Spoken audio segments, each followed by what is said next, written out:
O número de deslocados na faixa de Gaza subiu 30% nas últimas 34 horas, de acordo com informações do Escritório das Nações Unidas para a Coordenação de Assuntos Humanitários. Publicado pelo jornal O Globo, já são quase 340 mil pessoas que foram deslocadas na região. Israel começou uma contraofensiva após os ataques e fechou o cerco contra Gaza. Renato Batista, essas são consequências que já começam a vir e, claro, aumentam a pressão sobre a ação de Israel, mas Israel não pode se dar ao luxo, nesse momento, de interromper a sua ação para se proteger contra o Hamas. Como é que fica essa questão aqui? Efeitos humanitários catastróficos e a ação terrorista que chocou o mundo. Perfeito, Capês. Israel não pode se dar o luxo de parar essa contraofensiva, principalmente porque o Hamas detém reféns. Então aqui a gente está falando de centenas de pessoas, há informações inclusive que tenha reféns brasileiros, inclusive, estão ali sendo utilizados como bucha de canhão pelo Hamas. E é uma tristeza ver essas pessoas tendo que se deslocar dos seus locais, mas infelizmente isso está acontecendo única e exclusivamente por culpa do grupo terrorista Hamas. Meu querido César Dario Mariano, em seguida Ricardo Rous, recebemos uma informação aqui agora, atualizando sempre as informações que vão chegando. Mais de 360 mil reservistas acabaram de ser convocados. Reforços terrestres especializados estão nesse momento limpando os resquícios de explosivos escondidos ao longo da cerca de segurança de Gaza. Após a destruição dos edifícios de inteligência do Hamas, esse que a gente ficou transmitindo aí durante todos esses dias, essas explosões, né? Após a destruição desses edifícios, que é o centro de inteligência, a capacidade de monitorar o tráfego aéreo está sob controle total de Israel. Israel está ameaçando o Egito, seu aliado de mais de 40 anos, se enviarem caminhões para Gaza. Então a questão começa a ficar cada vez mais complicada e a evacuação voluntária de cidades próximas a Gaza em Israel já foi concluída. Você acha que é um cenário que está começando a ficar propício, não só a ação militar necessária para a extinção do Hamas, mas com o risco de envolvimento de outros países?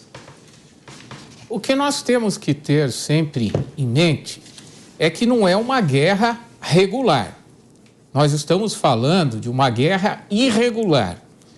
E nós estamos tratando de terroristas que não têm medo de morrer. Aqueles milhares de terroristas que invadiram Israel, eles sabiam que iriam morrer. E esses terroristas que lá estão também sabem que vão morrer. Eles sabem que eles não têm a menor condição de combater contra o exército de Israel. Só que eles devem ter preparado o terreno com armadilhas para, assim que as forças regulares invadirem, elas caírem nessas armadilhas. E outra coisa, normalmente nesse tipo de guerra, que é uma guerra irregular, se usa escudos humanos. Então, muito embora a população em Gaza seja alertada pelos mais diversos meios, panfletos, mídias sociais, telefonemas, que determinado prédio ou determinado local vai ser atingido, os terroristas, muitas vezes, deixam pessoas lá justamente para serem vitimadas e depois eles poderem dizer, olha, houve um ataque aqui, civis morreram, crianças morreram, porque o terrorista, ele só pensa nele e na organização dele, ele não pensa no país. O Hamas não está interessado na libertação da Palestina, o Hamas está interessado em simplesmente eliminar o Estado judeu, o que eles querem. É isso que eles pregam.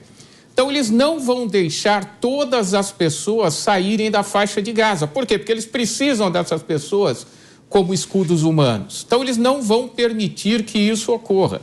Da mesma maneira que insurgência contra o Hamas não deve existir, porque é o Hamas que é o braço armado. Ele tem um braço armado, porque o Hamas ele nada mais é do que um partido político, também um grupo social e um grupo militar, é dividido em várias faixas, né? Então, tudo que está acontecendo agora foi planejado por eles. Eles estão esperando esse ataque que vai ser feito por meio de infantaria e blindados leves para que tenha essa guerra de atrito dentro da cidade, onde eles estarão muito equivalentes, porque as pessoas lutarão em curtos espaços e aí eles ficarão muito equivalentes. Por isso que Israel está, antes de mandar a sua infantaria, está fazendo essa limpeza. Óbvio que isso daí pode também acabar respingando em outras nações. Então, tem que se tomar muito cuidado as nações árabes, porque qualquer tipo de atitude que dê a entender a Israel que está sendo uma atitude hostil, nós poderemos ter resultados catastróficos ali na região. Querido Ricardo Rous, o César Dario Mariano afirmou dos terroristas que não têm medo de morrer. E chega a informação de que aqueles que ingressaram em território israelense para provocar aquela chacina não levavam consigo água, mantimentos, ou seja, eles não esperavam sequer retornar para a faixa de Gaza. Ou seja, a morte para eles é como se fosse um martírio. Não se torna ainda mais perigoso lidar com esse tipo de criminalidade? Claro que é diferente, você está lidando com uma organização criminosa ligada ao tráfico de drogas, que se abriga numa determinada comunidade, é uma maneira de lidar. Como é que se lida com terroristas que estão prontos para morrer, para matar e para expor como alvos pessoas da sua própria nacionalidade, do seu próprio país, que é o caso do povo palestino?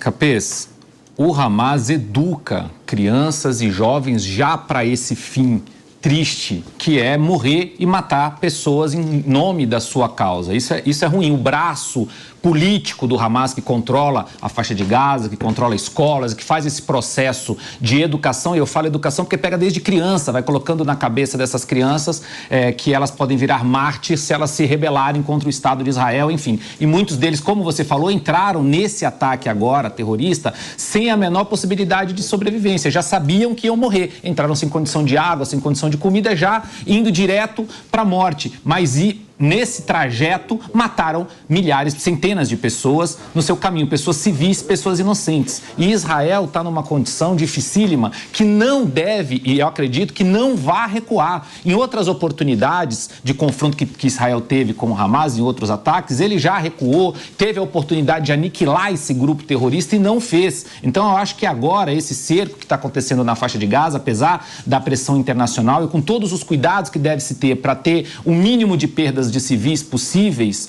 Israel não vai voltar atrás, não vai deixar de efetuar aquele projeto que o Netanyahu falou, que é a aniquilação desse grupo terrorista que é o Hamas.